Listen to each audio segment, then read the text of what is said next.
Selamat pagi, salam sejahtera, tapi pun. Ya pun. Oke, terima kasih.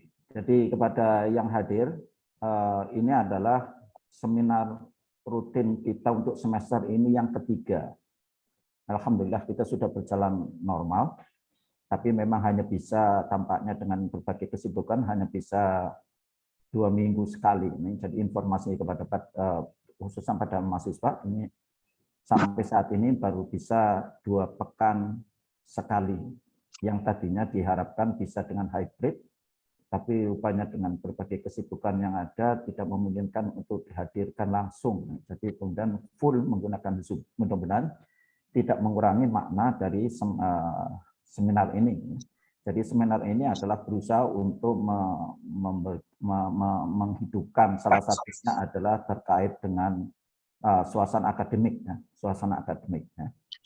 Jadi tujuannya adalah untuk sharing informasi, ya, untuk kemudian bisa suasana akademik ini bisa hadir di tengah-tengah kita, ya, intinya begitu.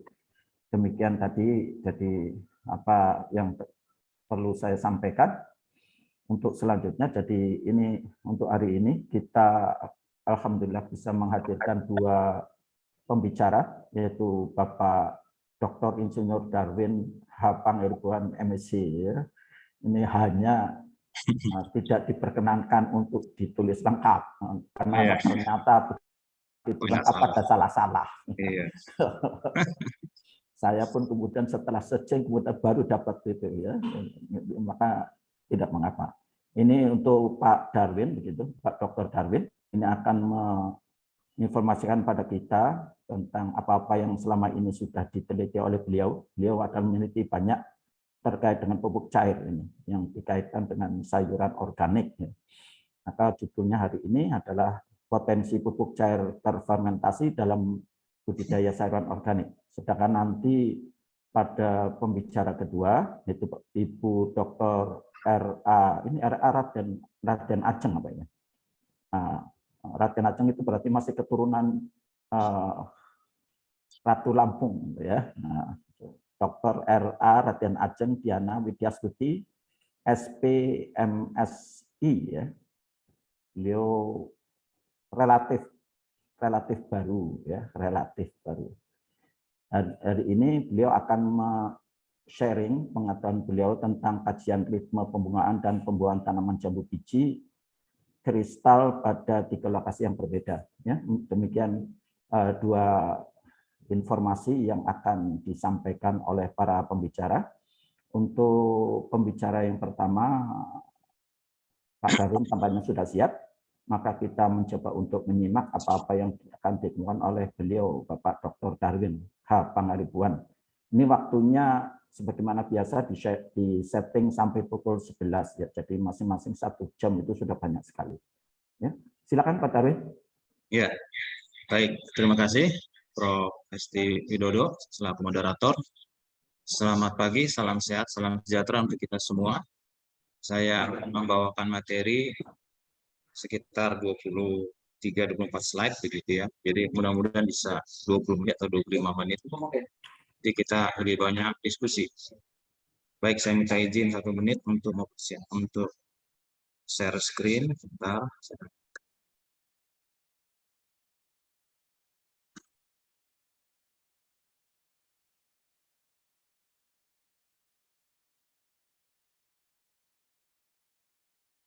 Nah, apakah sudah terlihat? Sudah, Pak Darwin. Sudah, baik. Topik yang akan saya angkat dalam seminar rutin jurusan AGH bagi hari ini yaitu potensi pupuk cair terfermentasi dalam budidaya sayuran organik. Jadi kata kuncinya di sini adalah potensi.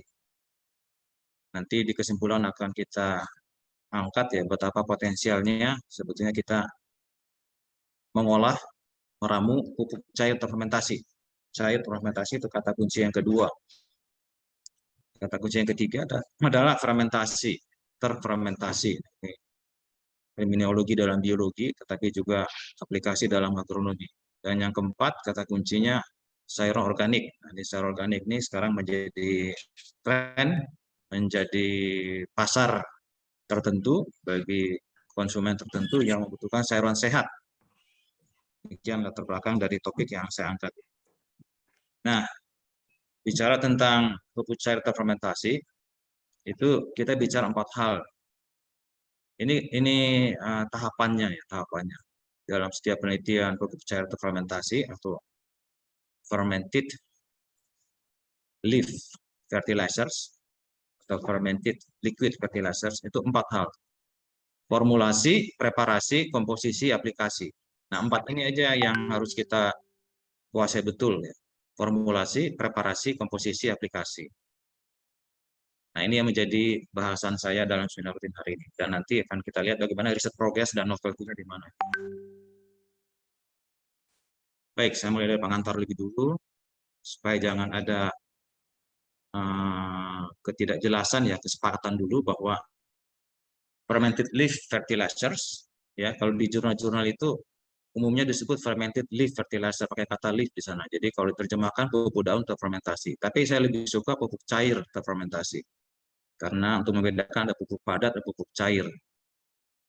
Jadi FLF, saya pakai istilah fermented liquid fertilizers. Describe anaerobically fermented animal or plant residues, or a mixture of both, used as liquid organic fertilizers. Definisi Abel Prisma 2019 yang terbaru.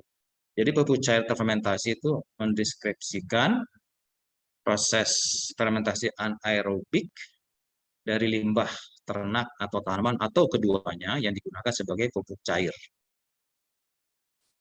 Nah, pupuk cair terfermentasi itu harus dibedakan dari biostimulan dengan biofertilizers. Nah, ini supaya kesepakatan dulu ya.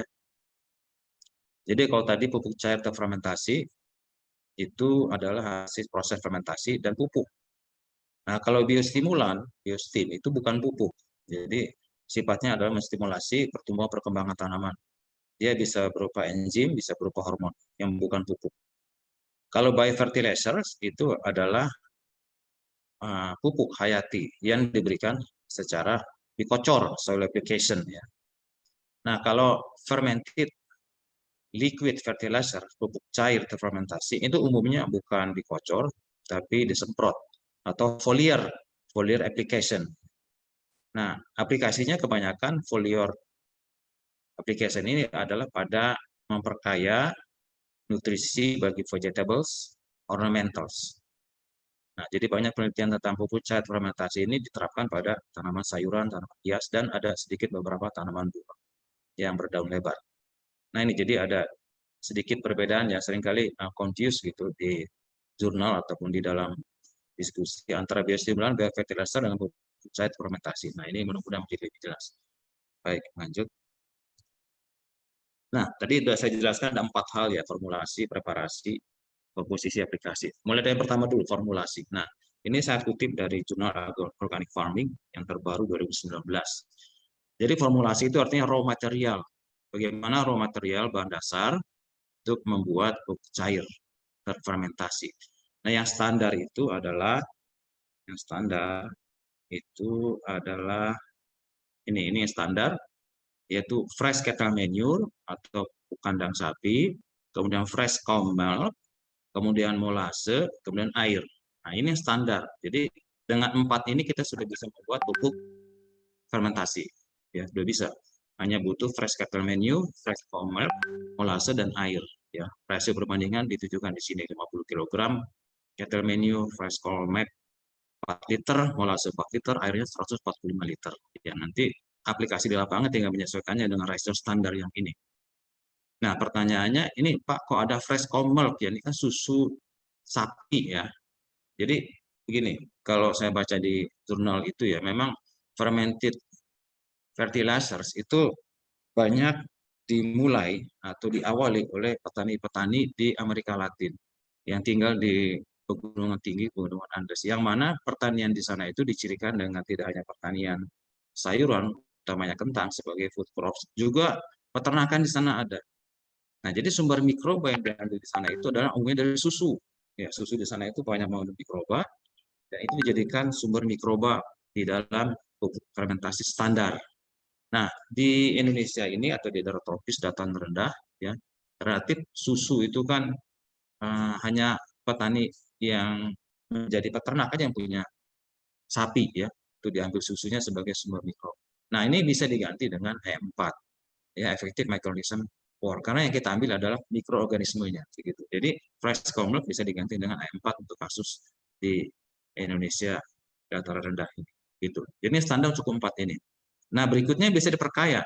Bisa dipakai dengan yeast, bisa dipakai dengan abu, bisa dipakai dengan batuan fosfat ya, bisa dipakai dengan daun, legumes. Nah, jadi kalau dengan pupuk cair fermentasi dengan legumes, jadi komposisinya adalah fresh cattle manure, di sini bisa susu atau E4, bisa dikasih molase, bisa dikasih air, dan dikasih legumes. Dikasih legumes, beda daunannya.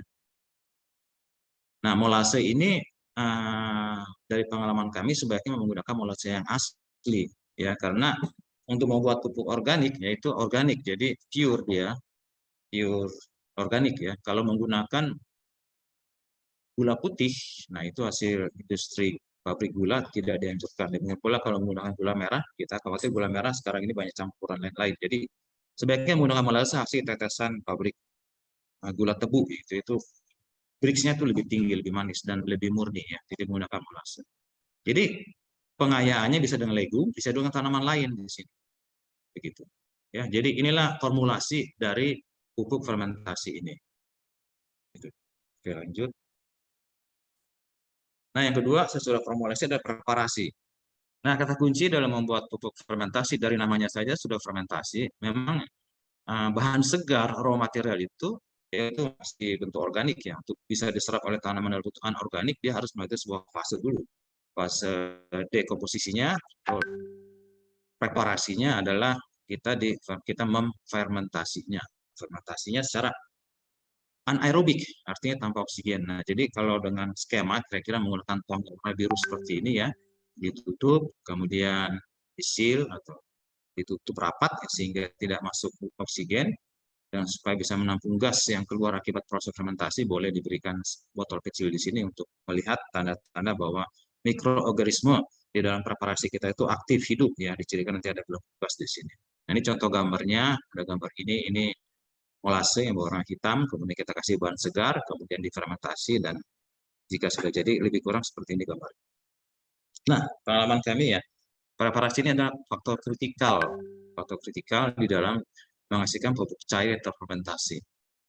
Kritikalnya di mana? Kritikalnya adalah dari segi waktu. Ya, ini masih terus kita teliti. Berapa waktu yang pas, waktu yang tepat untuk melakukan proses fermentasi.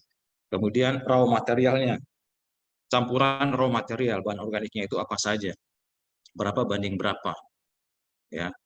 Nah, ini juga harus kita teliti. Kemudian ada pertanyaan besar juga.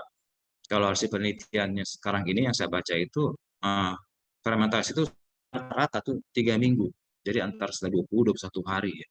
Tapi timbul pertanyaan juga ya. Kalau kita fermentasi lebih lama lagi bagaimana? Bisa sampai 3 bulan, 6 bulan. Ada hipotesis bahwa semakin lama di fermentasi itu semakin baik. Tetapi tentu petani kan ada perhitungannya juga ya. Semakin lama di fermentasi kapan dia akan memupuk kan begitu. Jadi kritikal sekali di dalam tahapan preparasi atau fermentasi gitu. Lanjut, sesudah formulasi raw material, tadi preparasinya dan bentuk fermentasi. Nah, tentu outputnya adalah sebuah pupuk cair terfermentasi. Nah, di sini tentu bicara nutrisi. Ya. Bicara nutrisi yang tadi semula bentuk organik, kemudian kita dekomposisi fermentasi menjadi bentuk anorganik. Artinya pertanyaannya berapa kekayaan nutrisi dari pupuk cair kita.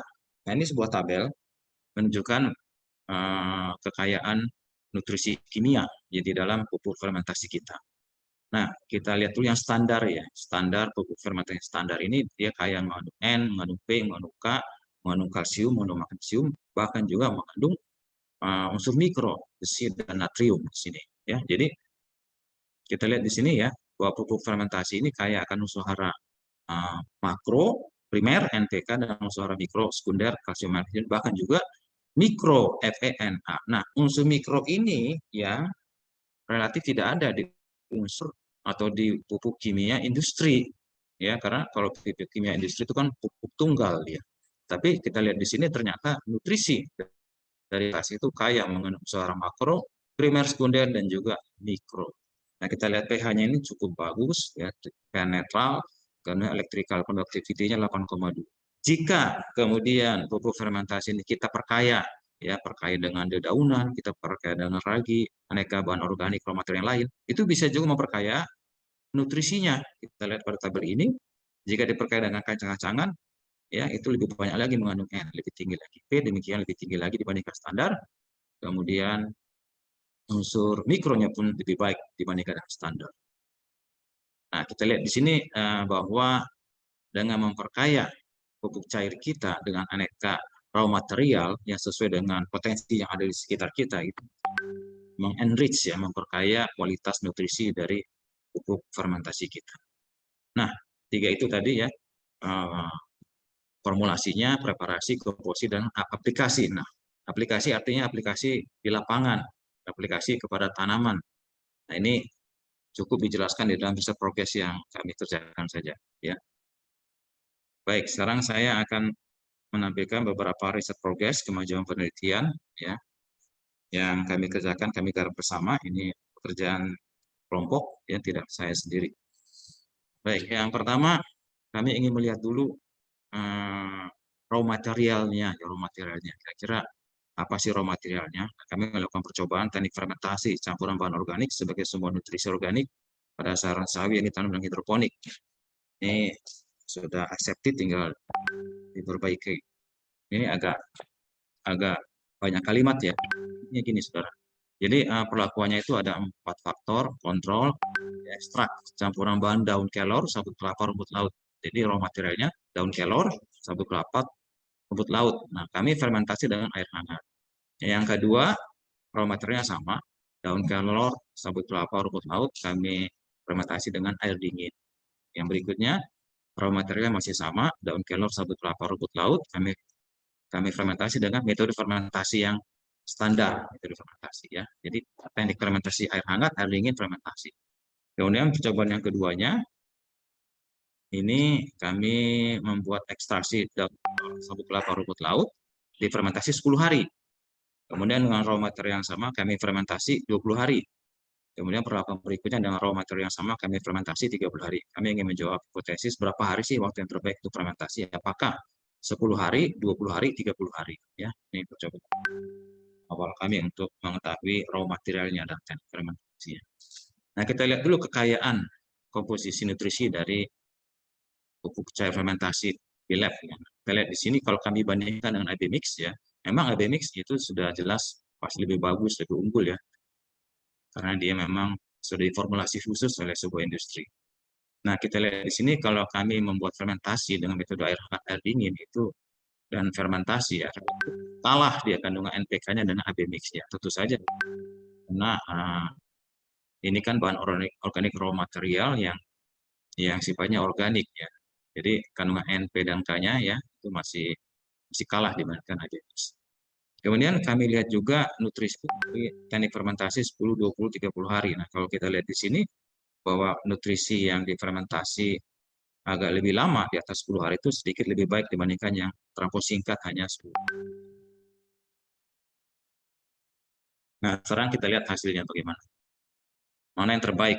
Kita memfermentasi dengan metode air hangat, metode air dingin, atau metode fermentasi yang standar. Nah, kita lihat di sini bahwa kita ambil satu variabel saja dari sekian banyak variabel pertumbuhan chaisim yang ditanam secara hidroponik, ambil satu variabel bobot total tanaman saja supaya lebih cepat melihat apa yang terjadi. Nah, kita lihat di sini bahwa bobot segar tanaman itu 11,28. Itu lebih baik, ya, dengan kita memfermentasi metode fermentasi standar dibandingkan metode air dingin, metode air hangat. Secara konsisten, bobot segar akar juga menunjukkan hal yang sama, bahwa raw material yang kita fermentasi lebih bagus difermentasi dengan secara standar dengan air dingin, air hangat. Jadi dari sini kita ambil kesimpulan bahwa memang yang terbaik itu adalah sesuai standar yang berlaku seperti saya jelaskan tadi selama dalam pendahuluan ketika preparasi. Metode standarnya seperti itu.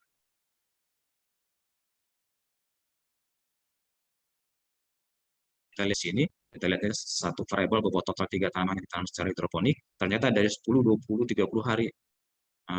Yang terbaik itu kita fermentasi memang 3 minggu, ya 20 hari. Ini kita lihat bahwa bobot segar total tanaman itu nyata lebih tinggi dibandingkan yang difermentasi singkat 10 hari atau difermentasi terlampau lama 30 hari. Ya.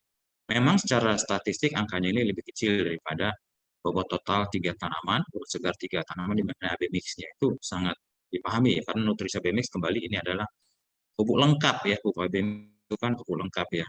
Bagian A mengandung makronya, bagian B mengandung mikronya, dia lebih lengkap dibandingkan raw material atau pupuk fermentasi yang kita. Oke, setelah riset progres yang kedua, nah kami di sini dalam percobaan improving nitrogen fertilizer efficiency with the addition of compost extract. Kami coba secara hidroponik pada tanaman kailan ya. Jadi cara pembuatannya dijelaskan dalam metode ini yaitu kami mencampurkan yaitu kompos ya, 1 kg kompos, kemudian kami campur dengan molase 20 ml, kemudian air liter, rasionya 1:10. Rasionya 1:10. Jadi 1 benda padat, 1/10 bagian pada cairnya. Rasio 1:10.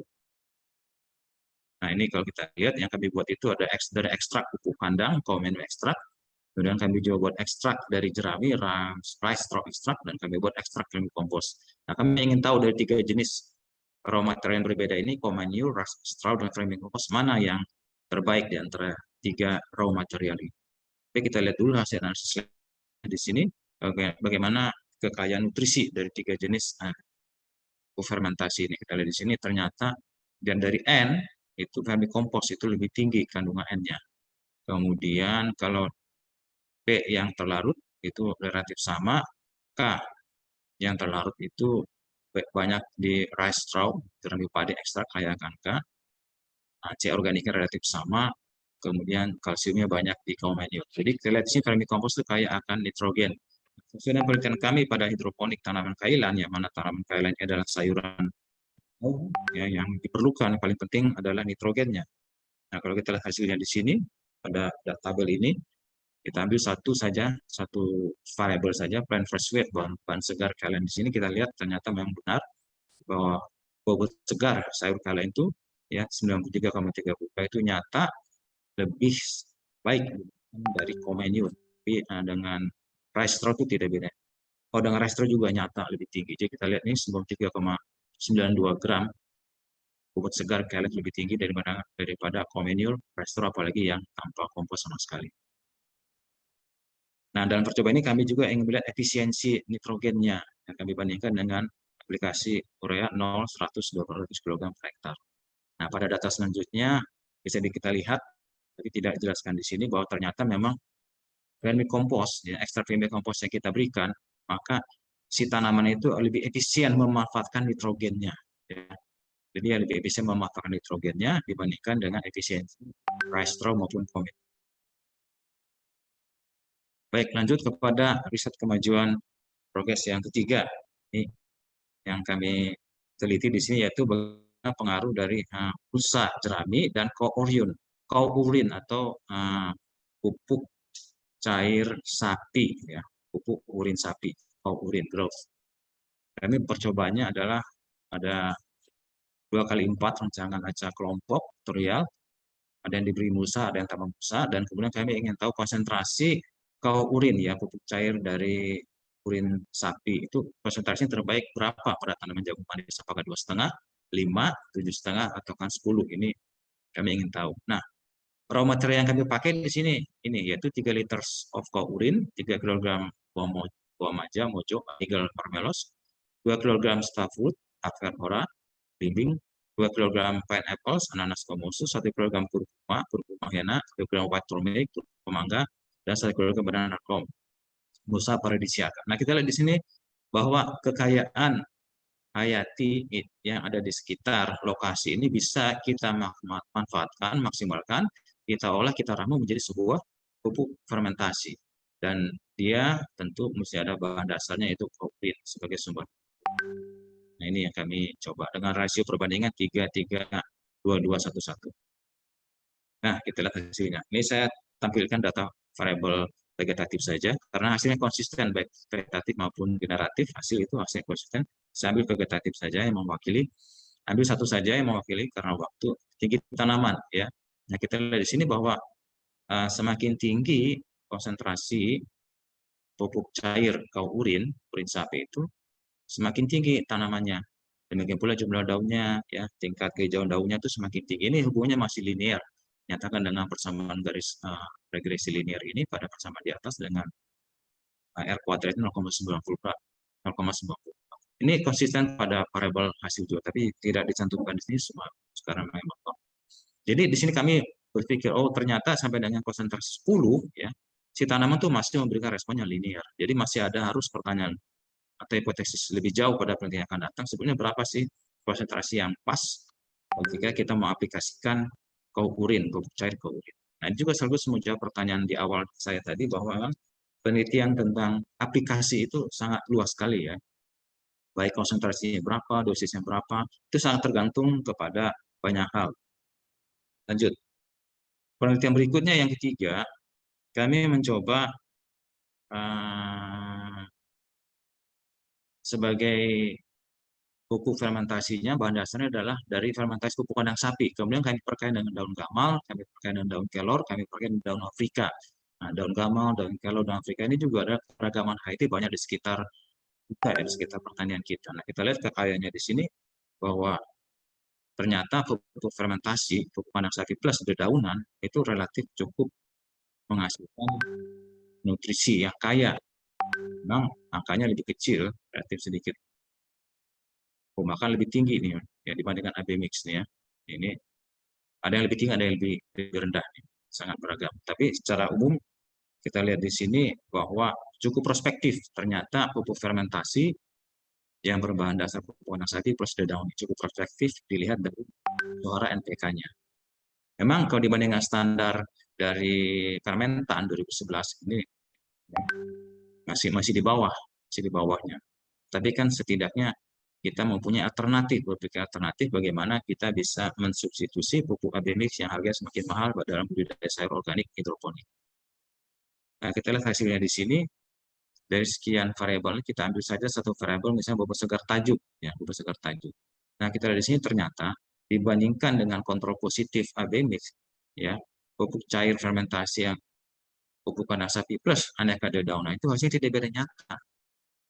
Hasilnya tidak beda semua di sini. Ini artinya apa? Artinya adalah bahwa pupuk fermentasi yang kita olah, kita ramu, kita buat sendiri, itu kalau kita bandingkan dengan pupuk industri AB mix, hasilnya tidak beda nyata kok. Nah, ini kan memberikan sebuah pemikiran alternatif. Artinya manakala petani organik itu kesulitan memperoleh AB mix yang harganya semakin mahal, kenapa tidak kita buat sendiri saja? Nah, ini karena hasilnya tidak beda nyata di sini. Dari segar tajuk maupun segar. Oke, riset progres berikutnya. Saya takut kelamaan, waktunya masih ada ya, 9:43. Ya, masih ada. Ini kami mencoba fokus kepada pupuk lamtoro, daun lamtoro leucaena, ya, karena dia kaya akan nitrogen. Nah, percobaannya kami fokuskan the growth and yield response of two bean cultivar to organic and inorganic nitrogen. Kami ingin fokus pada nitrogen pada penelitian ini. Jadi kami ingin alamiah gitu dari sumber dedaunan dengan rasio 1:2, yaitu daun leucaena lamtoro dengan 2 liter air. Kami fermentasi tambah molase tambah M4, kami fermentasi selama sekitar 15 hari. Nah, sekarang kita lihat di sini. Saya ambil satu variabel saja yaitu hasil, ya. Nah, ini kami cobakan pada 2 cultivar bean, cultivar perkasa laba 3. Coba kita fokus pada satu varietas dulu saja, varietas perkasa, karena varietas perkasa itu nyata lebih bagus daripada laba 3. Nah, kita lihat di sini, pupuk cair fermentasi itu kalau kita bandingkan dengan urea, jadi yang melihat ke bawah itu, ya, melihat ke bawah vertikal, dan ke bawah vertikal itu adalah small letter, huruf kecil. Nah, kita bandingkan di sini ke bawah. Nah, pupuk cair fermentasi itu simbolnya ABCA. Nah, kita lihat sini yang 20%, konsentrasi pupuk cair fermentasi 20%, A kecil, sama ternyata dengan urea, A kecil itu. Nah, ini artinya apa seperti ini? Artinya, kalau kita kesulitan modal membeli pupuk urea, kenapa nggak kita buat sendiri aja pupuk daun fermentasi yang kaya akan nitrogen yang berbahan dasar dari pupuk lamtoro dan konsentrasi 20%. Gitu. Ini hasil penelitiannya. Dan memang responnya antara varietas berbeda, antara kultivar perkasa dan kultivar lebat 3. Nah, ini kembali memang ketika kita mengaplikasikan pupuk fermentasi itu sangat tergantung dari respon si varietasnya, tergantung si tanamannya berbeda-beda. Nah, oke, berikutnya, ini sekarang kami sedang berpikir mencoba, kalau tadi berbahan baku limbah ternak ya, kotoran sapi, nah kami berpikir juga bagaimana kalau kita memanfaatkan alga atau rumput laut yang mana juga menjadi sumber keragaman hayati, kekayaan hayati di negara maritim. Nah, dalam percobaan ini kami mau pengaruh dari rumput laut sargassum kan, dikombinasikan dengan ekstrak tanaman. Nah, ekstrak tanamannya berupa daun lamtoro, kemudian serabut kelapa, kemudian daun pringga dan African leaf.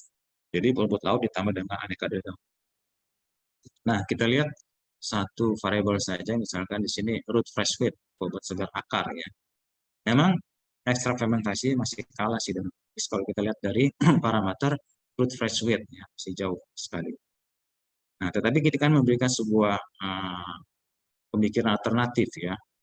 Manakala kesulitan memperoleh abemis, kita bisa membuat sendiri dari sumber rumput laut dengan aneka dedaunan. Kalau kita lihat di sini hasilnya, bahwa yang disarankan, yang dianjurkan dari bobot segar akar, yaitu hasil yang cukup janjikan dari adalah ekstrak rumput laut plus daun lamtoro. Nah, ini kembali lamtoro. Lamtoro itu bobot segar akar lebih tinggi dibandingkan dengan kontrol rumput laut saja atau dibandingkan dengan ditambah coconut fiber, moringa leaf. Jadi daun lamtoro. Berarti ini konsisten dengan penelitian sebelumnya bahwa lamtoro itu memang salah satu tanaman yang menjanjikan oleh karena dia kaya akan nitrogen dan apabila diformulasi, dipreparasi menjadi sebuah pupuk fermentasi, lamtoro bisa diterapkan pada budidaya di lahan maupun budidaya hidroponik pada sayuran organik. Ini kita lihat gambarnya ya.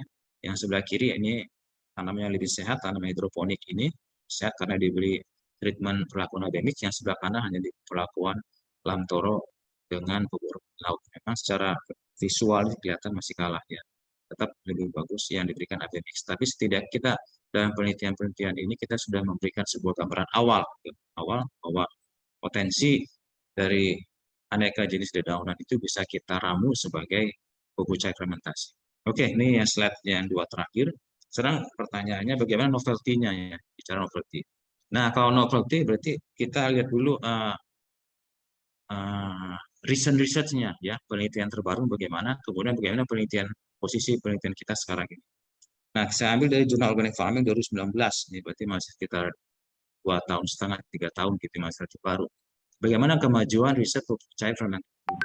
Nah, tabel ini menunjukkan kemajuan tersebut ya. Nah, ternyata penelitian-penelitian tentang pupuk cair fermentasi ini sudah dikerjakan di negara Ekuador, Peru, kemudian Cina, Italia, Bolivia, Meksiko. Jadi masih sedikit sekali di sini. Dan formulasinya ada menggunakan formulasi standar, ada yang diperkaya dengan alfalfa, mineral P, abu, ada yang diperkaya dengan manure swine atau pupuk angsa, ya, dan seterusnya. Dan sudah diterapkan dalam aneka jenis tanaman, umumnya sayuran seperti bean, brokoli, carrot, cucumber, lettuce, mais. Ya. Nah, ini data terbaru dalam sebuah jurnal, review jurnal tahun 2019. Nah, artinya apa? Artinya bahwa penelitian yang sedang kami kerjakan atau juga dikerjakan di Indonesia oleh penelitian yang lain, yang itu masih memberikan sebuah ruang untuk sebuah novelty kebaruan ya.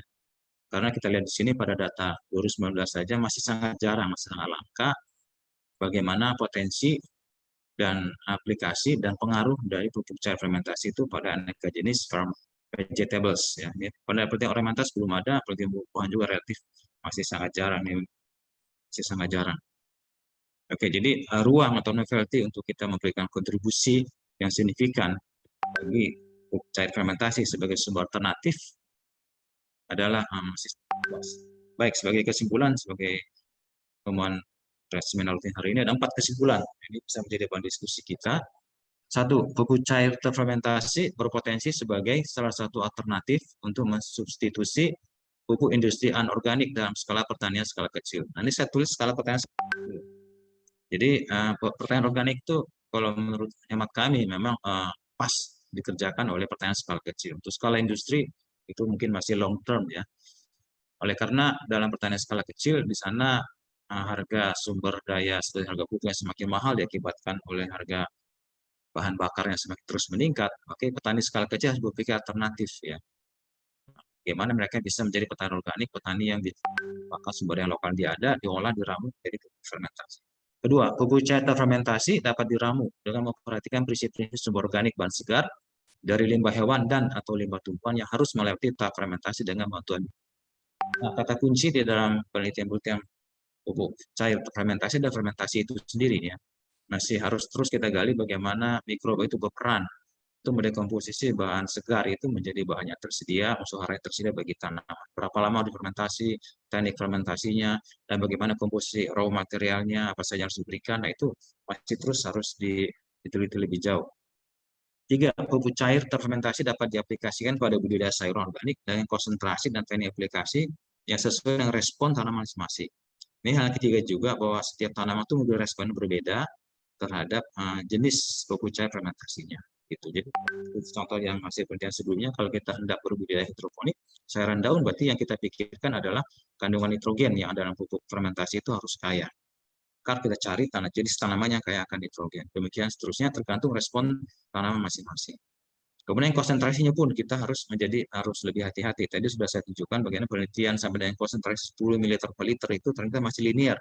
Artinya kan kalau kita berikan konsentrasi lebih tinggi lagi, nah itu masih bisa diharapkan ada respon tanaman sehingga lebih maksimal. Kemudian teknik aplikasi. Nah ini teknik aplikasi yang menjadi kritikal di dalam aplikasi di lapangan. Apakah dikocor, disemprot, ataukah ada kedua-duanya? Dalam penelitian kami mencoba keduanya. Jadi dalam penelitian sebelumnya tadi, dalam metode itu kami coba ada yang 60% kami semprotkan ke daun, ada yang 40% ke tanah. Dengan asumsi bahwa tanah juga masih memerlukan nitrogen begitu. Nitrogen, fosfor, kalium yang sifatnya dari pupuk fermentasi. Jadi teknik aplikasi pun ini masih harus diteliti lebih jauh. Yang terakhir, kesimpulan yang keempat, penelitian tentang pupuk cair fermentasi di daerah tropis dapat diteliti lebih dalam, lebih luas, mengingat potensi sumber daya keragaman hayati lokal yang belum maksimal dieksplorasi. Nah, tadi kita sudah tunjukkan bagaimana kita bisa memanfaatkan aneka sumber daya hayati baik yang ada di darat, seperti tanaman yang kaya akan nitrogen, seperti legum, juga moringa, itu miracle tree, tanaman yang daun yang kaya akan nitrogen, fosfor, kalium. Kemudian juga kita bisa memanfaatkan rumput laut. Ya, Indonesia negara maritim, di mana kekayaan rumput laut makroalga juga itu belum dimaksimalkan. Nah, kalau itu bisa kita olah, yang mana rumput laut itu kaya akan hormon, kita olah, kita ramu menjadi sebuah pupuk fermentasi, maka itu bisa menjadi sebuah pupuk alternatif. Nah, kami kemarin coba-coba iseng ya, kalau kita misalkan sabik contoh ini sebagai berpikir praktisnya ya, petani kalau misalkan menanam jagung 300 kg per hektar, dan coba kita beli di Shopee misalkan ya, di Shopee harga pupuk nitrogen itu mahal, saudara. Kami kemarin coba hitung, misalnya si petani itu membeli di Shopee saja untuk kebutuhan 300 kg aja nitrogen dia butuh hampir 5-6 juta. Alangkah mahalnya ya, punya 1 hektar, kemudian dia harus keluarkan modal 5-6 juta hanya kebutuhan pupuknya. Saya rasa petani berpikir 3 kali. Nah, kalau kita buat sendiri dengan memanfaatkan sumber daya lokal yang ada di sekitar petani, tentu dia akan jauh lebih. Nah, baik, itu saja sebagai bahan diskusi kita yang nanti kita dalami, dan mudah-mudahan nanti adik-adik mahasiswa bisa berpikir ke depan bagaimana bisa memberikan solusi alternatif di dalam teknologi nutrisi tanaman sehingga bisa diterapkan baik pada budidaya skala kecil di hidroponik maupun juga di lahan. Demikian, moderator. Kami kembalikan kepada. Oke, terima kasih Bapak Dr. Darwin Pangaribuan yang sudah memaparkan dimulai dari apa itu fermented liquid fertilizer sampai melaporkan, menginformasikan hasil-hasil penelitiannya. Ini merupakan sesuatu yang sebetulnya menjanjikan ya kalau kita kemudian lebih serius untuk menangani. Karena di dalam urusan hilirisasi bisnis itu kadang-kadang keberanian untuk menghilirisasi. Ya. Pengalaman saya selama ini kadang-kadang sesuatu yang ada di luar itu ya karena dia berani saja. Ya. Kalau diteliti secara ilmiah, nggak taunya sebetulnya tidak sebagaimana yang diharapkan. Tapi intinya, terima kasih kita berikan apresiasi ke Bapak Dr. Darwin, dan selanjutnya kita akan membuka sesi pertanyaan ya. Ini sekarang adalah pukul 9.55 ya. Kalau tadi jam 9.15, katakanlah kita akan jam 10.15, kita masih ada waktu sekitar 20 menit ya. Nanti Bu Diana tinggal menyesuaikan. Yang terakhir mau sampai duhur juga boleh. Oke, silakan kalau ada pertanyaan-pertanyaan. Tampaknya tadi ada Prof. Dwi Hapsoro ya, selamat datang. Ya. Salam dari kami kepada beliau ya. Semoga sehat-sehat saja ya. Santai-santai saja, dan salam juga untuk Prof. Yusnita itu ya, sudah muncul ya. Alhamdulillah, itu dia Prof. Dwi Hapsoro ya. Oke, silakan. Semangatnya tadi offline, Pak. Prof. Oke, silakan. Kalau ada yang bertanya, silakan raise hand ya, atau menuliskan di chatting, tidak mengapa ya. Kayak Prof. Dwi barangkali raise hand juga boleh ya, daripada menulis. Ya. Terserah aja apakah akan dan melalui siapa. Oke, siapa ini? Ada Dr. Eko, ada Dr. Agus, sudah hadir semuanya ini. Silakan.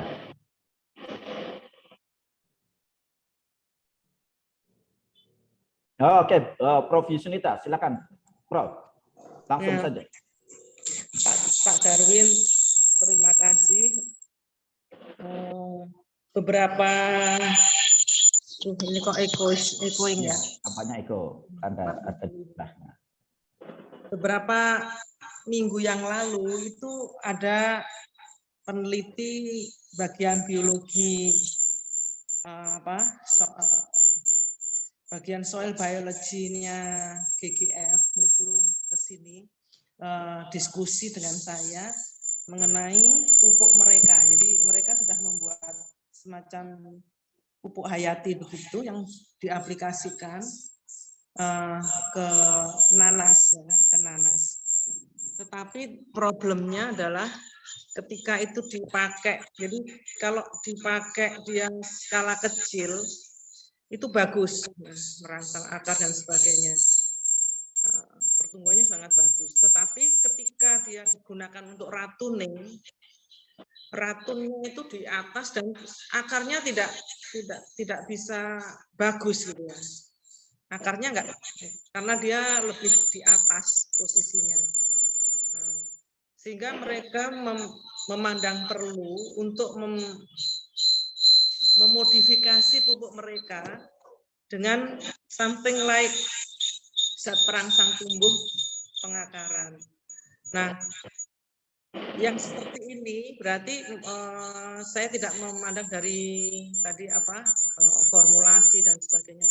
Mungkin enggak itu dibegitukan. Jadi tadi kan ada yang biostimulan sendiri, ada fertilizer sendiri ya, biofertilizer. Nah, pada kenyataannya ketika kita mengaplikasikan sudah dalam skala besar atau keekonomian yang sangat penting, ini yang terpenting adalah bagaimana cara mencapai tujuan yang dituju, bagaimana caranya memformulasikan sesuatu agensia hayati yang sesuai dengan yang dibutuhkan gitu ya. Jadi kalau yang tujuannya akar, itu kalau mereka mengandalkan hanya auksin yang alami dari mikroorganisme atau bahan-bahan yang digunakan, itu nggak cukup kuat ya. Sehingga saya memandang perlu, kalau memang seperti itu, kenapa tidak difortifikasi misalnya dengan NAA? Menurut Pak Darwin ini gimana? Terima kasih. Ya, baik. Ini kita bicara pertanian bukan skala kecil lagi, skala industri ya, skala besar ya. Baik, jadi ada empat kunci dalam persiapan pupuk fermentasi. Tadi formulasi, preparasi, komposisi, aplikasi. Jadi pertanyaan lebih cenderung, ini saya lihat formulasinya dulu, bahan dasar raw materialnya. Nah, jadi kita ingin mempunyai raw material yang juga mengandung hormon. Nah, ini jadi kata kunci. Untuk kasus nanas ini bagaimana bisa merangsang, menstimulasi pertumbuhan ratun dari nanas. Nah, sekarang pertanyaan yang harus dijawab adalah apa bahan segar yang mengandung hormon. Nah, terus terang yang kami kerjakan itu belum sampai meneliti sampai ke arah sana. Kami banyak meneliti bahan segar yang masih mengandung bahan nutrisi primer, nutrisi hara primer, nutrisi hara sekunder. Nah, sampai ke hormon belum. Tetapi kami sudah memulai bahan segar yang mengandung hormon, misalkan penelitian Ibu Gaya itu kita mencoba dengan bawang merah, hanya belum sampai tahap publikasi. Jadi jawaban pertanyaan Ibu Yusnita, Prof. Yusnita, bahwa memang kita harus masih mencari tahu lagi nih, Bu, apa raw material, ya, apa raw material yang mengandung hormon itu, yang cocok untuk spesifik tanaman nanas. Nah, ini terus terang saja kami belum mendalami sampai ke arah sana nih. Tapi itu merupakan challenge. Pertama, saya rasa kita harus punya pemahaman dulu formulasi bahan dasar apa raw material yang mengandung hormon itu. Nah, jika sudah ditemukan itu, maka kita harus mencari lagi apa hormon yang akan nanti kompatibel dengan nanas, karena sifat nanas itu tanaman SAM, ya. Kemudian posisi stomatanya juga berbeda dengan tanaman lainnya. Kita harus mencari tahu kembali apa jenis hormon yang cocok, hormon alami, ya, hormon alami yang cocok bagi tanaman nanas. Jadi itu, Bu, jadi penelitian untuk skala industri GGPC. Nah, ini challenge besar ini. Challenge besar. Apa sih sebetulnya bahan dasar yang mengandung hormon? Tapi kami sudah mulai itu, kami sudah mencoba. Nanti kalau sudah publikasi mungkin seminar rutin yang ketiga, ya. Kami tunggu publikasi terbit dulu. Kami sudah mencoba dengan menggunakan bawang merah, itu penelitian bersama Rugai. Ternyata dia mengandung. Tapi nanti kalau aplikasinya ekstrapolasi kepada tanaman nanas, nah ini perlu lagi kita challenge tersendiri itu. Sementara itu, Bu, yang bisa saya jawab. Ya. Terima kasih Pak Darwin. Oke, terima kasih Prof. Yusnita. Mohon di mute dulu karena terus berdenging jadinya. Oke, ini Pak Darwin, barangkali kita ambil dari chatting, ya, dari chatting. Oh, chatting. Ini tampaknya dari Ibu Retmi, ya. Ini Berugayah tampaknya. Ini Pak Darwin, materinya bagus, ya. Ada pertanyaannya adalah penggunaan sumber energi untuk mikroba dari gula putih, merah, dan molase. Yang terbaik molase, apa kekurangan dan kelebihan masing-masing sumber energi? Ya, itu pertama. Ya. Kedua adalah fermentasi 20 hari, hasilnya ya lebih tinggi daripada 10-30 hari. Peningkatan ini bagaimana kaitannya dengan kadar hara dan hormon pada masing-masing waktu? Apakah dianalisis? Range, Anda kuliah katanya begitu. Jadi silakan saja, Pak Darwin. Ya, bagus. Jadi kembali, aduh ini ada storing. Oke, baik. Saya kembalikan lagi ke storing, ya. Baik. Jadi penelitian pupuk fermentasi kembali 4 prinsip, ya. Selalu kembali ke 4 prinsip supaya kita bisa mengidentifikasi dengan pas, yaitu pertama formulasi, itu raw materialnya. Kedua preparasi, itu teknik fermentasinya. Ketiga komposisi, nutrisi apa di dalamnya. Keempat baru aplikasi pada tanaman. 4 ini selalu kita bermain di situ. Semua jurnal juga di sana, bermainnya di sana. Nah, pertanyaan ini tentang apa kelebihan kekurangan dari molase, gula putih, gula merah. Nah, ini berarti tahapan dari preparasi fermentasi, ya. Jadi pengalaman kami, memang ini kan pertanian organik, ya. Jadi kalau bisa sumber energinya itu yang organik, tanpa ada campuran lain. Nah, kalau gula putih itu kan hasil rafinasi pabrik gula, sehingga masih banyak sumber kimia. Gula merah sebetulnya banyak organik, tapi sekarang ini agak aneh, ya, banyak gula merah yang juga dicampur dengan apa begitu, ya, sehingga tidak organik lagi. Nah, pengalaman kami menggunakan molase itu lebih organik, lebih pure, karena dia hasil gula tetes tebu, ya, tidak banyak campuran. Jadi yang terbaik adalah molase. Kelebihannya di situ, karena dia lebih pure, lebih murni. Nah, kemudian fermentasi 10, 20, 30 hari. Nah, ini masalah analisis, ya. Kalau ingin lebih teliti, kita analisis jangan sekali. Jadi sesudah selesai fermentasi 10, 20, 30 hari, kita analisis kandungan NPK-nya. Kemudian kita analisis lagi 2 minggu kemudian, 1 bulan kemudian, kalau perlu 3 bulan kemudian, apakah stabil? Nah, apakah stabil kandungan hara di dalamnya? Ini tentu kalau kita punya dana yang cukup, ya, kita analisis saja sekian interval waktu. Karena pertanyaan besarnya ini juga sering jadi pertanyaan besar dalam setiap penelitian pupuk fermentasi. Stabilitas hasil, stabilitas nutrisi. Nah, bicara tahap yang ketiga itu komposisi. Apakah komposisi hasil fermentasi itu stabil selama proses penyimpanan? Ya, ini harus di-challenge, dijawab dengan sebuah riset, ya. Asal kita punya dana, ya kita bawa aja ke lab hasil NPK-nya. Kalau ada dana lebih lagi, sekalian kita kita teliti kandungan hara mikro dan sekaligus hara makro sekunder kalsium Mg. Begitu ya, jadi seperti itu harus dijawab dengan sebuah riset ini. Apalagi kita ingin meneliti hormon lagi, wah saya rasa udah makin mahal lagi harga hormon. Apalagi kalau kita membuat raw materialnya, formulasi itu dari alga, makroalga yang kaya akan hormon, ya sesuai dengan dari pertanyaan pertama yang tadi ya. Kita harus meneliti betul nggak mengandung hormon, tetapi terus terang di Bandar Lampung ini belum ada sih lab yang bisa menganalisis hormon, itu harus di IPB. Pokoknya harganya sangat mahal ya, mahal banget ya. Oke, sudah terjawab dari Redmi. Kemudian ini ada pertanyaan bagus juga ini dari Pak Setio ya. Pupuk anorganik industri sangat mahal. Sebagai contoh, kemarin harga pupuk Korea Nutria 5 kg 7.300. Mohon dielaborasi tahapan hilirisasi produk pupuk cair fermentasi ini. Nah, ini di awal juga sudah saya jelaskan ya.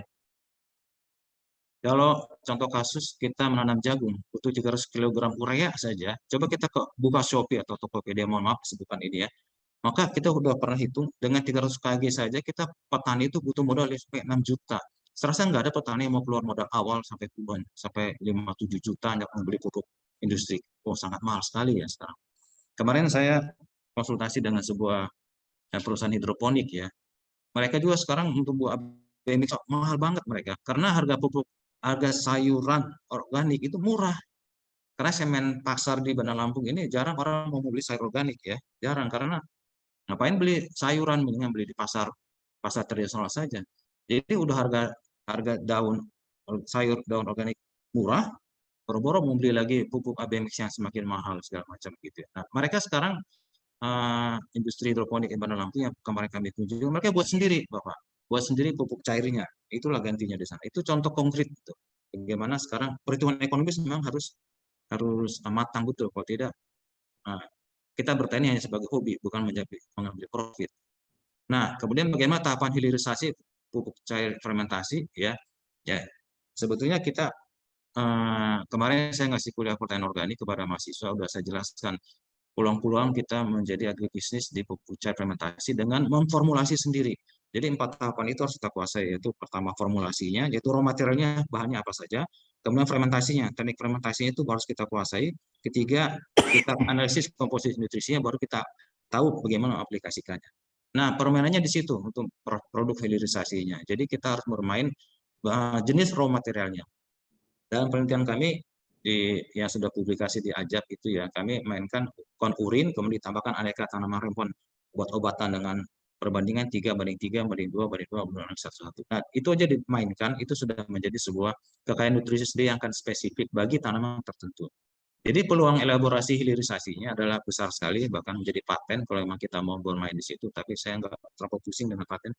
Baik kita publikasikan aja supaya banyaknya lah ya. Karena gini, kalau main paten itu kan harus, apakah nanti ada industri yang mau memakai paten kita untuk menjadi sebuah profit. Kalau tidak ada yang memakai, berarti itu hanya memperkaya jumlah paten aja.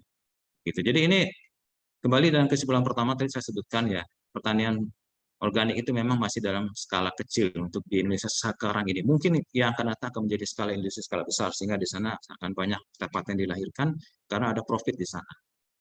Jadi itu Pak Setio, Pak Kajur jawabannya ya. Melalui skema pendanaan matching, saya rasa ini sangat besar sekali ya. Sangat besar sekali. Kemarin kami bermain di sebuah perusahaan hidroponik, dan mereka juga diskusi bagaimana kita bisa membuat pupuk cair sendiri. Karena ya itu dia, harga sayuran daun organik itu nggak ada yang beli Pak di Bandar Lampung ini. Omongnya kita beli sayuran itu kan di pasar aja, ngapain beli sayur organik gitu ya.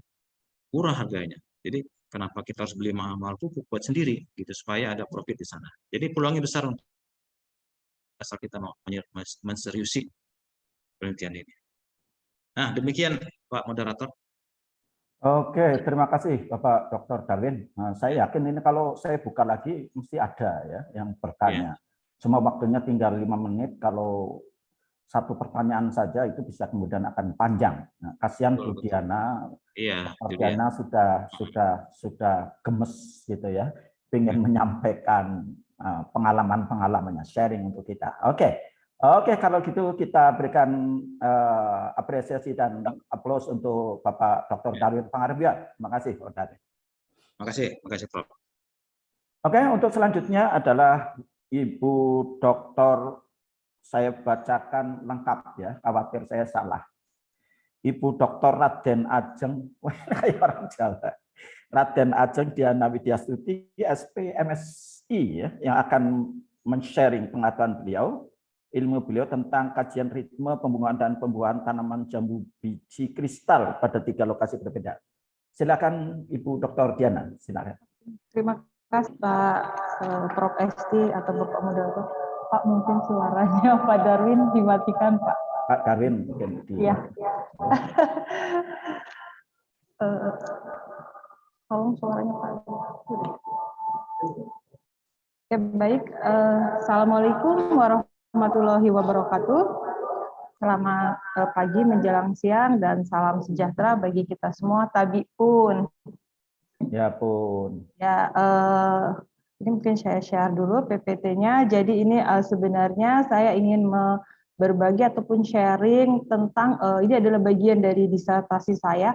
Jadi seperti saya membayar hutang, membayar hutang dan janji karena pada waktu itu saya lulus di tahun 2019, kemudian di tahun 2020 itu aktif, kemudian baru 1 kali seminar jurusan baru Bu Fitrieli, gitu kan. Kemudian saya tertumbul oleh COVID, nah sehingga kita off pada seminar jurusan, gitu kan, dan baru ditagih lagi sekarang karena kita sudah meng-on-kan kembali atau kita sudah mulai seminar jurusannya begitu ya, sehingga saya memenuhi janji saya untuk mempublikasikan sebagian dari disertasi saya. Jadi ini memang judul besarnya sebenarnya adalah pengaruh peningkatan pembungaan untuk produksi buah jambu biji kristal di luar musim, dan ini saya dengan komisi pembimbingnya Prof. Slamet, Bu Maya dengan Bu Ani Kurniawati. Jadi ini memang hanya sebagiannya gitu ya. Jadi memang ada penelitian-penelitian lanjutannya setelah penelitian dasar ini, gitu ya. Nah, memang di sini jambu biji kristal ini sendiri itu kan merupakan salah satu buah tropika yang dapat tumbuh dengan mudah di Indonesia, gitu ya. Nah, memang hal ini karena memang jambu biji kristal ini memiliki agroklimat ya, yang sesuai untuk pertumbuhan dan perkembangan dari tanaman jambu biji kristal ini. Nah, memang buah jambu biji kristal ini memang banyak ya digemari oleh konsumen gitu kan, karena memang banyak mengandung vitamin C, kemudian vitamin A, kemudian vitamin B, magnesium gitu ya, yang dinilai bahwa jadi merupakan makanan yang berkalori rendah gitu ya. Nah, memang bedanya jambu biji kristal ini dengan jambu biji lainnya, mungkin karena jambu biji kristal ini memiliki biji yang sedikit gitu ya, kemudian rasanya segar dan kemudian renyah gitu ya, sehingga memang permintaan jambu biji dalam bentuk segar ini banyak, sehingga dengan demikian kita perlu memahami bagaimana budidaya jadi dari tanaman jambu biji bisa tentang ataupun memahami terkait dengan fenologi. Nah, artinya kalau kita berbicara tentang fenologi tanaman, pasti itu akan berhubungan dengan agroklimat ataupun lingkungan sekitar dari tumbuhnya tanaman tersebut. Nah, memang semua itu akan dilakukan itu untuk agar kita mengetahui ataupun kita bisa menyediakan buah sepanjang setiap hari, begitu kan? Karena kan memang di waktu-waktu tertentu pada saat panen raya itu ketersediaan buah jambu kristal ini akan menumpuk, tetapi pada saat-saat tertentu juga akan terjadi kelangkaan, sehingga kita ingin mengetahui gitu kan, ataupun ingin berusaha untuk mengkontinukan gitu kan dari produksi buah jambu biji kristal ini, gitu ya. Nah, sehingga memang perlunya gitu kan pemahaman yang mendasar gitu ya terkait dengan fenologi tanaman maupun teknologi yang akan diterapkan untuk meningkatkan produksi. Jadi karena memang ini tadi penelitian yang besar, jadi memang selanjutnya ada beberapa perlakuan ataupun teknik-teknik yang diterapkan gitu ya untuk meningkatkan produksi. Nah, sehingga judul ataupun tujuan dari penelitian ini, penelitian yang pertama ini adalah ingin menjelaskan bagaimana sih ritme pembungaan dan pembuahan jambu biji kristal ini yang dibudidayakan di 3 sentra produksi jambu biji kristal yang berhubungan dengan bagaimana komponen agroklimatnya dan serta ritme tersebut, gitu ya.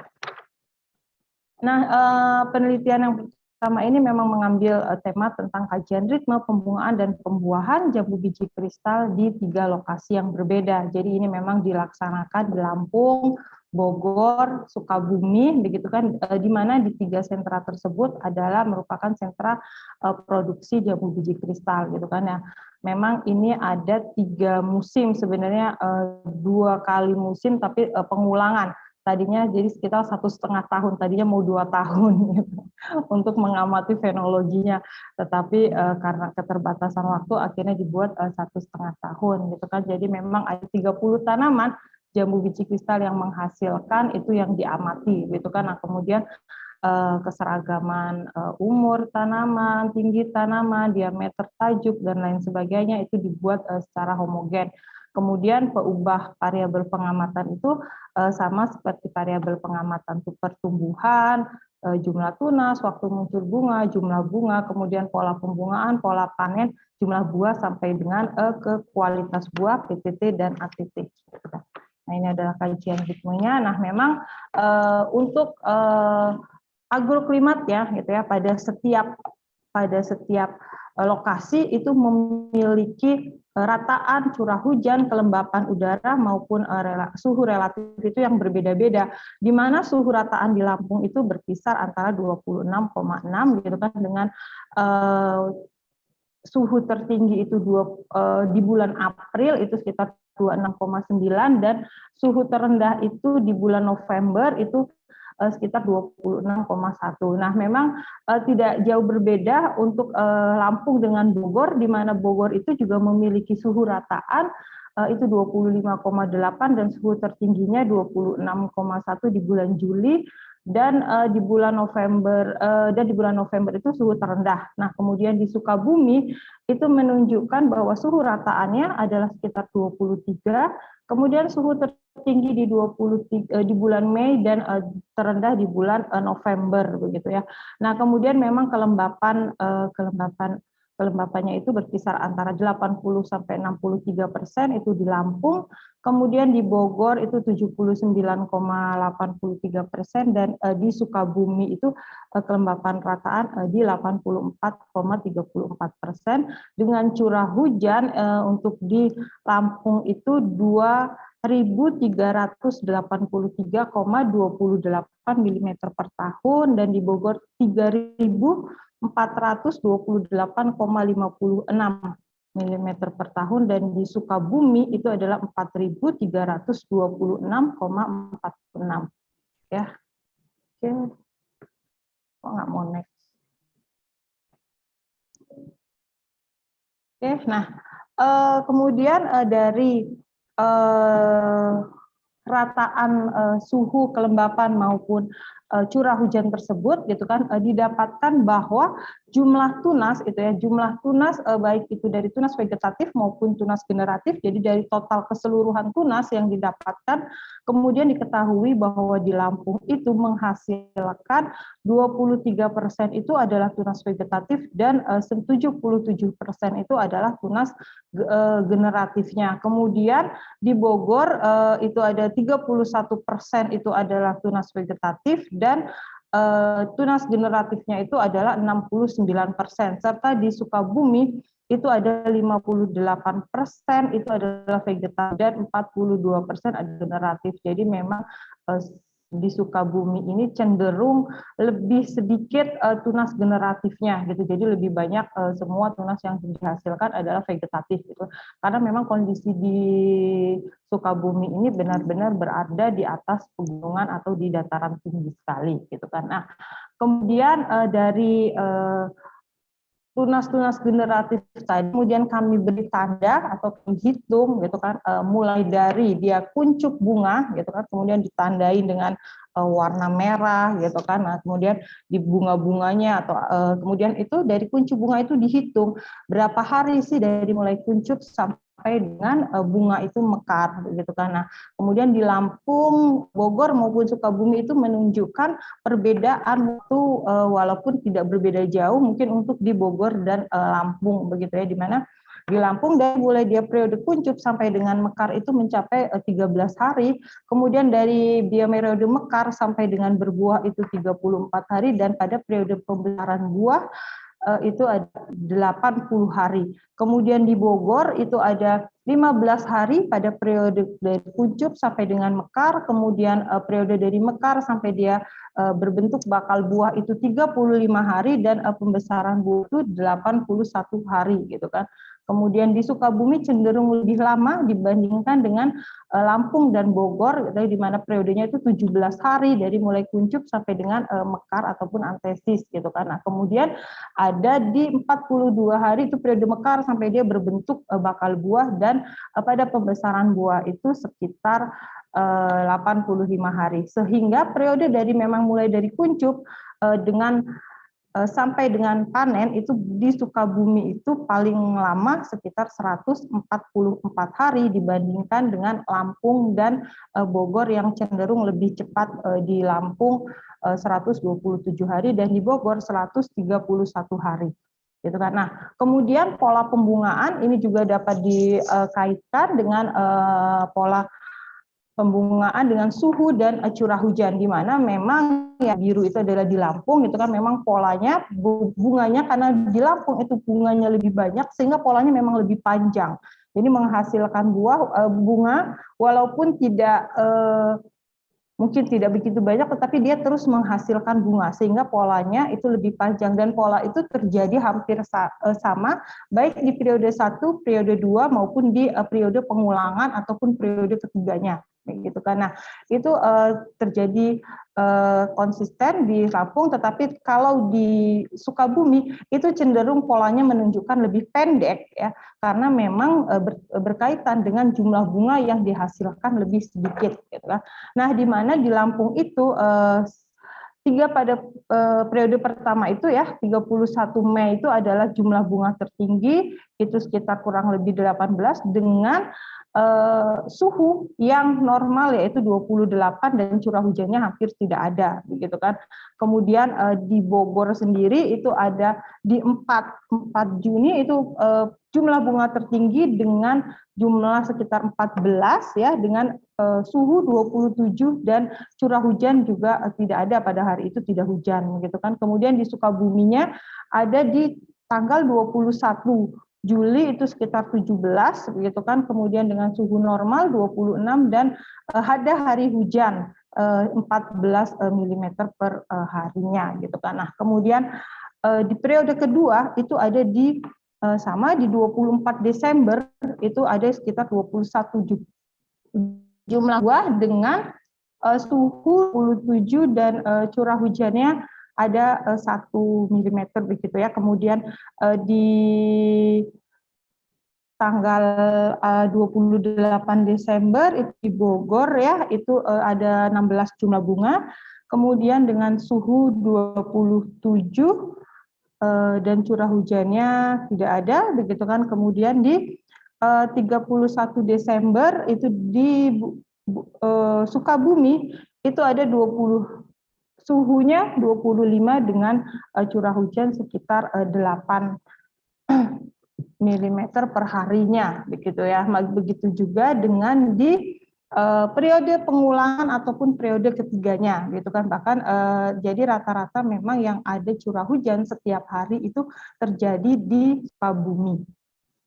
Nah, kemudian untuk pola pembungaan ini hampir sama ataupun hampir mirip dengan pola pembungaan yang pola pembuahan dengan pola pembungaan gitu kan, di mana memang panennya lebih lama gitu kan, karena memang periodenya jumlah bunganya tadi banyak sehingga jumlah buah yang dipanen juga lebih banyak, sehingga di di Sukabumi juga menunjukkan bahwa pola panennya juga lebih sedikit dibandingkan dengan di Bogor dan di Lampung begitu ya. Nah, ini juga dikaitkan gitu kan, pola pembungaan ini juga dikaitkan dengan suhu maupun curah hujan pada daerah tertentu gitu kan, pada daerah tersebut masing-masing daerah yang ada baik itu di Lampung, di Sukabumi maupun di Bogor gitu ya.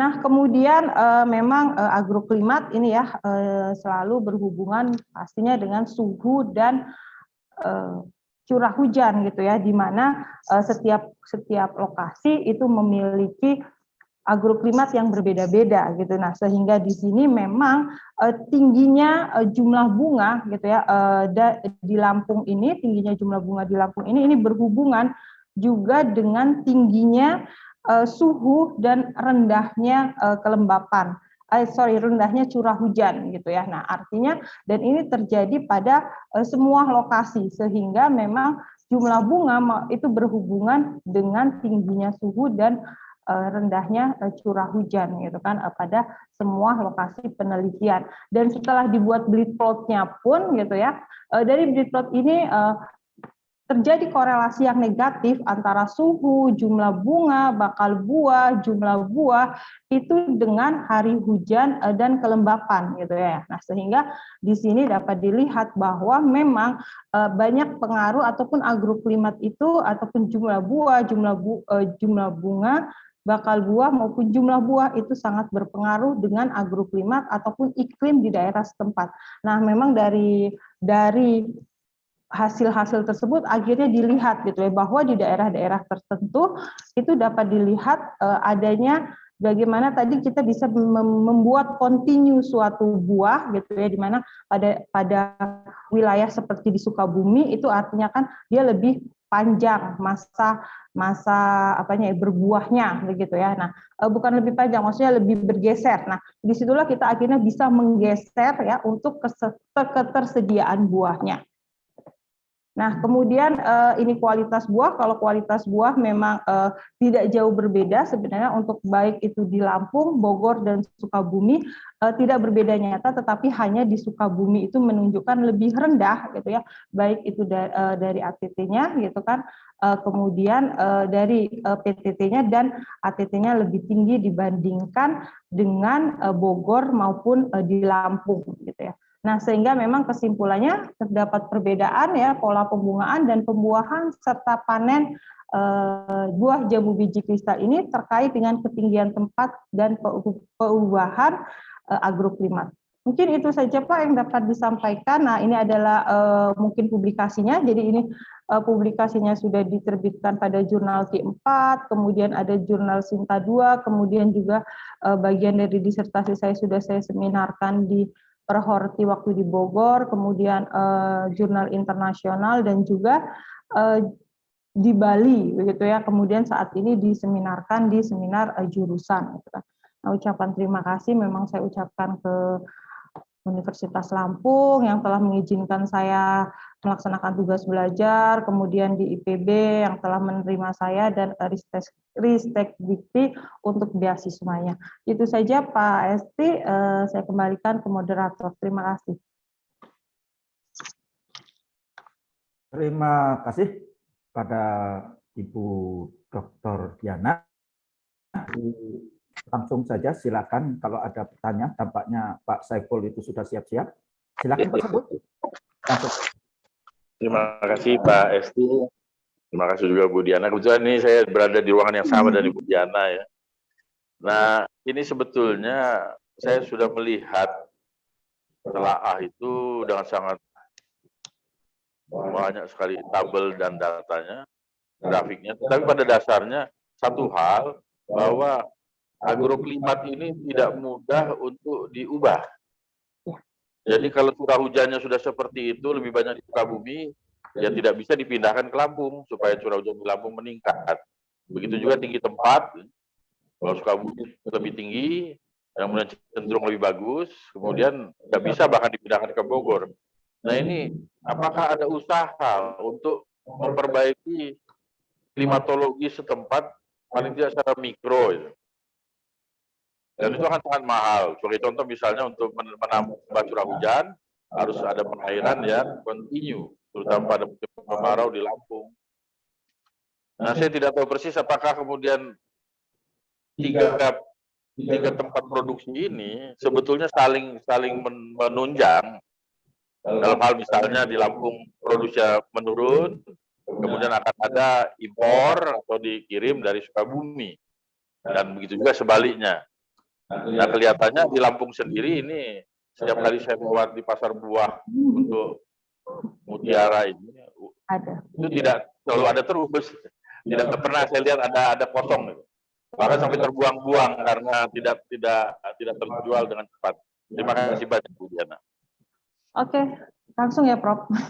Langsung. Silakan. Oke, terima kasih Pak Hikam untuk pertanyaannya. Jadi memang kalau kita bicara agroklimat, benar Pak Hikam, sangat sulit gitu ya kalau kita bicara. Soalnya saya beberapa kali juga kami menaruh alat gitu kan, apa itu juga pun selalu hilang tadinya ya, yang akhirnya kami mencari data-data, membandingkan akhirnya alat yang kami pasang dengan BMKG setempat gitu kan Pak. Nah, kalau memang jadi memang arahan dari penelitian ini sebenarnya kita tidak ingin merubah agroklimat begitu kan, karena kita nggak mungkin membawa agroklimat menjadikan Lampung seperti Sukabumi, ataupun menjadikan, nggak usah jauh-jauh deh, Gisting di Bandar Lampung ya kan, itu juga mungkin akan sangat sulit kemarin berhubungan dengan lingkungan dan lain sebagainya.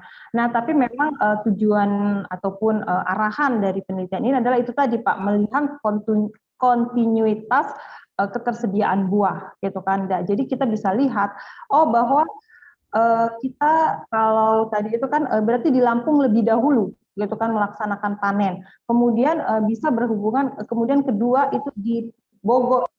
Nah, kemudian ketiga itu adalah di Sukabumi gitu kan. Nah, sehingga memang itu tadi memang benar Pak, mungkin kalau kita mendapatkan ataupun kita menginginkan gitu kan buah pada saat kontinuitas ini tidak tersedia, kita bisa tahu dari mana kita akan mendapatkannya, begitu kan. Nah, memang sih kalau saat ini ya Pak ya, saya juga melihat tuh Pak, sepertinya ketersediaan akan jambu biji kristal ini sekarang memang berlebihan gitu kan. Nah, tetapi biasanya itu akan berhubungan juga dengan harga, gitu karena saat tertentu memang harganya akan tinggi gitu kan, tetapi pada saat yang panen raya banyak banget itu biasanya harganya sudah di bawah 10.000 per kilo. Karena kemarin itu kami sempat survei di Bogor juga Pak, pada waktu-waktu tertentu itu memang limpah, sehingga akan hubungan dengan harga begitu Pak. Terima kasih Pak Hikam. Terima kasih Ibu. Terima kasih pada Pak Dr. Saiful Hikam. Ini memang masalah klimat ya. Mungkin kalau suatu saat kayaknya Bu Diana perlu mengundang Mbak Rara gitu ya untuk menghadirkan hujan. Tapi sebetulnya tadi ini yang lain ada, kalau ada pertanyaan silakan Bu. Oke, karena belum ada, saya ingin menambahkan. Ini sebetulnya datanya menarik Bu Diana. Jadi memang tampak kenapa 3 tempat itu dipilih, itu memang untuk mengatasi kelangkaan atau justru sebaliknya pada bulan tertentu malah kebanyakan. Makanya 3 tempat tadi memang menarik. 3 tempat tadi menarik. Sebetulnya kalau datanya ada, Bu Diana, ini memang perlu di elaborasi berikutnya adalah, mungkin Bu Diana sudah pernah mendengar apa yang disebut sebagai heat unit ya, itu degree days itu ya, itu kan mungkin seperti yang dari klimat lah ya, itu sebetulnya diperlukan itu, informasi semacam itu diperlukan agar kemudian bisa dengan tepat bagi dunia usaha ini untuk memilih tempat-tempat, karena memang kadang-kadang atau justru seringnya adalah begitu kemudian akan berbisnis semacam itu memang harus memilih tempat-tempat yang cocok. Karena kalau air barangkali masih oke ya. Kayak di GGF sendiri kan jambu kristal itu sudah menggunakan irigasi ya, sudah menggunakan irigasi. Jadi, tapi untuk urusan cuaca memang ini kayaknya perlu diperbanyak ya, Mbak Rara. Jadi barangkali begitu ya. Kalau tinggal data-datanya diolah kembali sehingga kemudian akan diketahui berapa sebetulnya heat unit yang diperlukan oleh jambu kristal gitu ya. Sehingga kemudian bisa dipilih daerah-daerah yang potensi untuk pengembangannya. Karena memang sekarang ini itu kan yang digegak ini kan jambu mutiara itu yang tadi disebut oleh Pak Saiful Hikam. Jambu mutiara sudah mulai dihilangkan ya.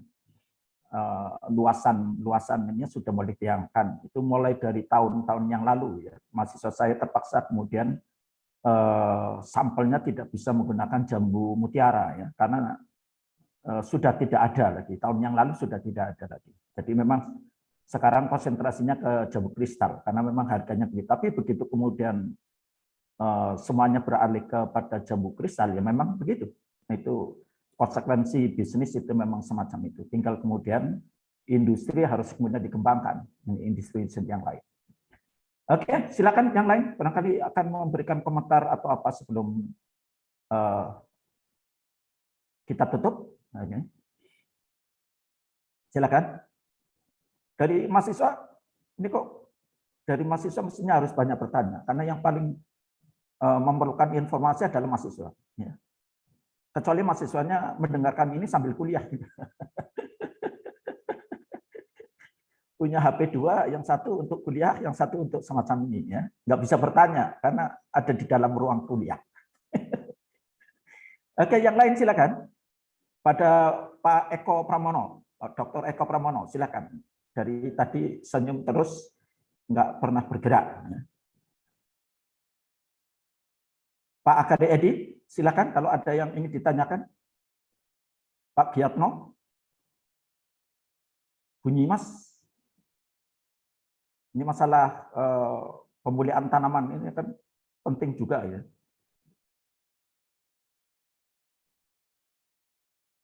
Pak Paul, itu ada Pak Paul ya. Biasanya Pak Paul bertanya nih.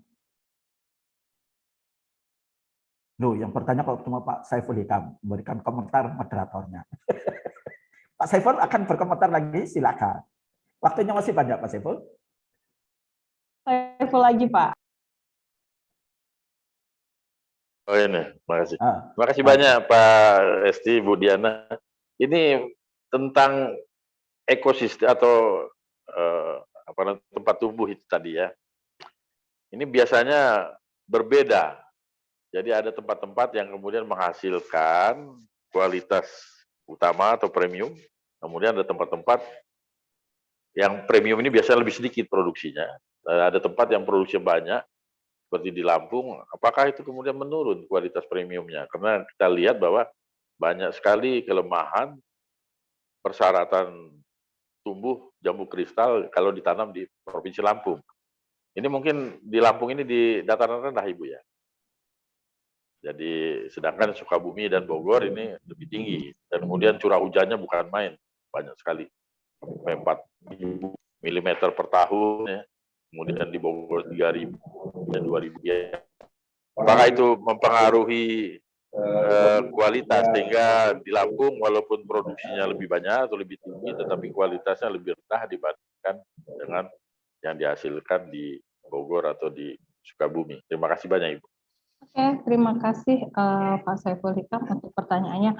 Jadi memang mungkin tadi saya menginformasikannya agak kurang. Di Lampung ini memang di sentranya di Lampung Timur itu di Brajasi Lebak, ya Pak ya. Jadi situ memang rata-rata adalah petani jambu kristal gitu kan. Kemudian di Bogor memang kami menggunakan kebun percobaannya IPB di Cikabayan. Kemudian di Sukabumi itu memang di atas benar-benar di atas gunung. Dan di situ memang banyak sekali gitu kan budidaya tentang jambu biji kristal gitu ya. Nah, memang terkait dengan kualitas gitu ya. Dari segi budidaya ini semua kan diperlakukan sama bahwasanya pupuk sama gitu kan. kemudian pupuk kandang, NPK, dan perlakuan-perlakuan lainnya diberikan dalam kondisi yang sama. Dan kalau kita melihat dari kualitas, gitu kan, sepertinya pengaruh agroklimat ini juga sangat berpengaruh, gitu, di mana memang kualitas ada di paling tidak saya memperlihatkan adalah di PPT dan APT, gitu, di mana kemanisan buah di Lampung itu lebih tinggi dibandingkan dengan di Sukabumi. Kalau di Bogor mungkin Lampung dan Bogor ini hampir sama, gitu kan, kemanisan buahnya tidak berbeda nyata, tetapi dibandingkan dengan di Sukabumi itu dia lebih rendah, gitu kan. Tetapi kalau memang di diameter buah sendiri di Sukabumi lebih besar, gitu kan. Kenapa di Sukabumi lebih besar? Itu dikarenakan memang jumlah buahnya kan lebih sedikit, ya, perkembangan buahnya lebih maksimal dibandingkan dengan di Lampung maupun di Bogor. Nah, jadi kalau dari segi kualitas memang sangat mempengaruhi, Kak. Jadi memang rasanya itu untuk di Sukabumi itu atau karena terbanyak air, gitu kan, lebih masa hambar, gitu, dibandingkan di Lampung dan di Bogor. Terima kasih, Bu. Oke, terima kasih Pak Saiful. Tampaknya sudah ada tangan naik loh ke Bu Maria Viveri ini. Silakan Bu Maria. Terima kasih Prof. Esti. Mohon maaf nih off cam ya, sinyal lagi nggak stabil. Ini untuk Bu Diana, mau mungkin mau konfirmasi atau apa tanggapannya. Saya ini kan pecinta banget nih jambu kristal. Kalau dulu tuh hampir nggak pernah kosong lah kulkas tuh nggak ada jambu kristal. Cuman akhir-akhir ini apakah benar karena itu gitu loh. Sekarang kan banyak melimpah, sepertinya banyak sampai busuk-busuk gitu ya, di mana di gerai-gerai buah gitu jambu kristal ini. Yang saya rasakan tuh sekarang Bu Diana ya, kalau beli jambu kristal dulu tuh sampai seminggu di kulkas tuh masih enak kan, crunchy gitu. Kalau sekarang tuh nyimpan sebentar aja cepat busuk. Itu kenapa ya? Apa ada hubungannya dengan penyakit atau apakah dengan hubungannya dengan klimat juga atau gimana? Maka saya pikir kualitas jambunya juga nggak terlalu bagus. Apakah itu yang salah satu menjadi orang nggak sering beli gitu, sehingga menumpuk di di gerai-gerai buah. Mungkin Bu Diana lebih tahu itu kenapa jadi daya simpannya sekarang merosot banget. Ya itu aja Bu Diana, makasih banyak. Assalamualaikum. Waalaikumsalam warahmatullahi wabarakatuh. Terima kasih Bu Maria. Ini masa kuatnya mungkin nanti bisa ditambahkan oleh moderator yang banyak mencoba kualitas. Tapi paling tidak sedikit ya Bu Maria gitu kan. Memang kalau memang kita mau berhubungan dengan kualitas, pasti dari cara budidayanya sendiri gitu ya Bu ya.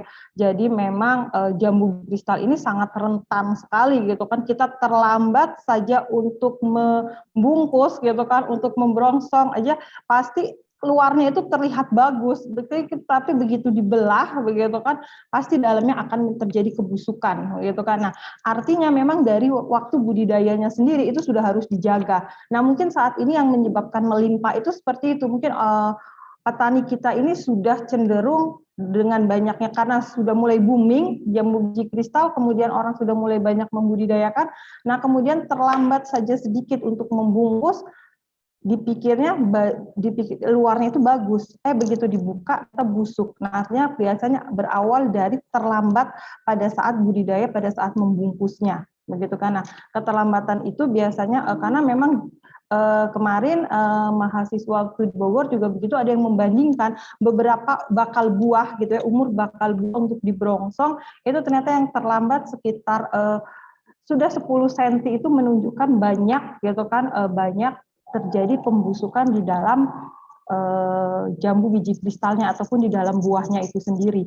Nah, mungkin itu karena memang dia terlambat pada saat membungkus, kemudian sudah ada yang masuk gitu kan, lalatnya. Nah, kemudian pada saat dia dipanen pun, padahal dalamnya sudah terjadi pembusukan walaupun hanya sedikit. Nah, itu yang membuat akhirnya biji kristal tidak tahan lama pada saat di luar ataupun setelah panen. Begitu Bu Maria. Mungkin Prof. Esti ada yang bisa ditambahkan, silakan. Oke, terima kasih pada Bu Maria. Ini saya ingin menambahkan saja ya. Namanya menambahkan itu mestinya sedikit ya, jangan panjang-panjang. Memang sudah dari dulu saya masih mahasiswa ya, hingga sampai kapanpun tampaknya bahwa prinsip ini memang masih sama ya, masih akan tetap sama. Apa itu? Hortikultur itu akan menjadi maju kalau konsumennya itu menjadi semakin cerdas. Apapun produk horti ya, akan menjadi maju ya kalau konsumennya menjadi semakin cerdas. Jambu kristal ini kan harus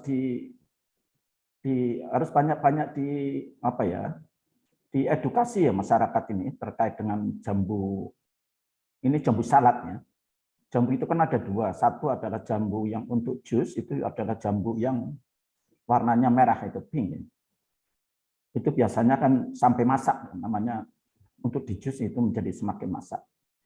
Kalau jambu salad ini adalah memang harus dikonsumsinya justru jangan masak ya. Jadi kalau Bu Maria akan membeli itu memang harus memilih yang paling fresh, bukan yang paling masak. Kalau yang paling masak maka kemudian menjadi cepat senasemnya begitu. Jadi jambu kristal atau termasuk jambu mutiara itu kan kalau di GGF itu dia mulai diberongsong itu pada waktu buahnya sebesar pimpong. Itu mulai diberongsong. Ya, mulai diberongsong. Dan dipanen itu biasanya adalah panen pertama adalah pada saat kalau dengan umur ya tadi sudah dikemukakan oleh Bu Diana. Tapi kalau dari segi fisik yang kelihatan itu biasanya dipanennya pada saat yellowish green ya. Jadi hijau kekuningan. Kalau sudah kuning kehijauan, nah ini kan menjadi semakin lanjut ya. Proses ripeningnya menjadi semakin lanjut. Maka akan tampak sebagaimana yang tadi Bu Maria alami, ini menjadi semakin cepat busuk ya, menjadi semakin cepat masak. Busuk itu bisa disebabkan memang masalah budidaya. Kemudian kedua memang kemudian itu tadi sudah terlalu masak ya. Jadi kalau membeli buah jambu biji yang untuk salad, ini jambu biji kristal ataupun mutiara, itu pilihlah yang memang masih jangan masak ya. Jangan istilah orang Jawa matang ya. Ini mahasiswa diajari untuk menggunakan untuk masak aja masih susah ya. Banyak kemudian matang ya, bolehlah matang ya. Jadi jangan milih yang matang malah kalau untuk buah. Kenapa? Semakin masak buah, itu vitamin C-nya menjadi semakin turun. Itu berlaku untuk apapun buahnya. Ya. Nah, jambu biji ini kan memang harusnya dikonsumsi itu bukan untuk rasanya saja, bukan untuk crispy-nya saja, tetapi adalah untuk vitamin C-nya. Vitamin C-nya itu tinggi sekali. Ya. Nah, ini makanya kemudian kalau akan beli jambu biji, itu karena vitamin C-nya banyak, harus memilih yang paling tidak matang. Ya. Nah, itu jadi kalau mereka panen adalah hijau kekuningan, pilihlah kalau memang bisa itu yang hijau kekuningan. Jangan malah yang sudah kuning kehijauan atau bahkan kuning, betul-betul sudah kuning. Itu karena kan kebanyakan jambu ini yakini sebagai buah klimakterik ya. Walaupun memang ada yang mengklaim sebagai buah non klimakterik, silakan saja. Yang memang tampaknya varietasnya akan menjadi berbeda. Barangkali mungkin itu. Jadi satu adalah terkait dengan budidaya, kedua memang terkait dengan masalah panen. Kalau yang dipanen oleh GGF, oleh industri, itu insya Allah standar ya. Itu mereka akan panen itu hijau kekuningan, mulai dipanen hijau kekuningan. Tapi kalau yang dari petani ini yang susah untuk distandarkan. Nah itu yang kemudian keluar itu. Kalau yang keluar dari GGF kan mesti ada labelnya itu, ya, mesti ada labelnya. Apa itu sun pride atau apa semacam itu. Tapi kalau tidak ada sun pride-nya, itu bisa diduga itu adalah dari rakyat, ya. Dari petani rakyat, dari petani biasa. Nah, itu yang harus mereka diedukasi. Untuk mulai panennya harus disamakan dengan panen yang dilakukan oleh GGF sehingga kemudian konsumen mendapatkan kualitas yang sama, relatif sama gitu. Barangkali begitu saya ingin mendapatkan, mudah-mudahan enggak lebih lama daripada Bu Diana. Ada yang ingin bertanya lagi silakan. Betanya Pak Saiful udah siap lagi nih. Cukup. Betul ya. Oke, silakan kalau ada yang akan bertanya, waktunya masih cukup nih, ya. Nggak ada? Oke, kalau nggak ada ini menarik ya, sebetulnya menarik. Saya ingin memberikan ulasan sih banyak, tapi saya khawatir nanti, ini malah yang presentasi. Yang seminarnya beda. Moderatornya malah kemudian banyak memberikan komentar. Ya, saya ingin menghindari itu, karena kan seperti itu nanti suatu saat saya nggak dipilih lagi jadi moderator. Oke, terakhir pada mahasiswa.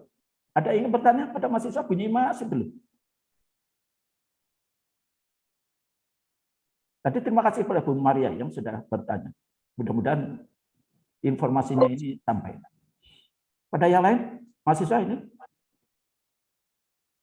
Oke, karena tidak ada, kita cukupkan sampai di sini. 2 pekan yang akan datang, insya Allah kita akan dengan presenter dengan topik-topik yang lain. Mudah-mudahan dengan begitu, maka suasana akademik akan terbangun. Ya. Informasi-informasi akademik bisa kemudian dibiasakan, ya. Dibiasakan daripada informasi-informasi non akademik. Ya. Karena pekan-pekan yang akan datang jangan-jangan menjadi banyak informasi yang non akademik. Oke, terima kasih kepada Ibu Dr. R.A. Diana Widyasuti. Kita berikan aplaus untuk beliau. Ini kalau di seminar-seminar itu biasanya begitu selesai semacam ini ada penyerahan sertifikat. Ya. Tapi karena panitianya yang satu sedang pelatihan AA, ajurnya juga sedang dengan Diti, ya. Sekjurnya sedang terbang ke Balikpapan. Ya. Jadi saya tidak di amanai apapun, jadi nanti diisi saja ya, apa yang ini. Oke, kita tutup dengan hamdalah dan doa kafaratul majelis. Alhamdulillahirabbil alamin. Subhanakallahumma wa bihamdika asyhadu an la ilaha illa anta astaghfiruka wa atubu ilaik. Assalamualaikum warahmatullahi wabarakatuh. Terima kasih. Waalaikumsalam. Oh, ini panitia akan mengambil foto enggak ya? Oh iya, foto. Itu ambil ya. Iya, Pak Rob. Jadi.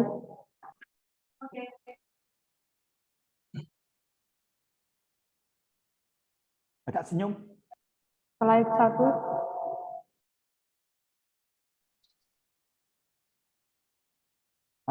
Tuh, Ibrahim sekalian gitu ya. Berdua ya.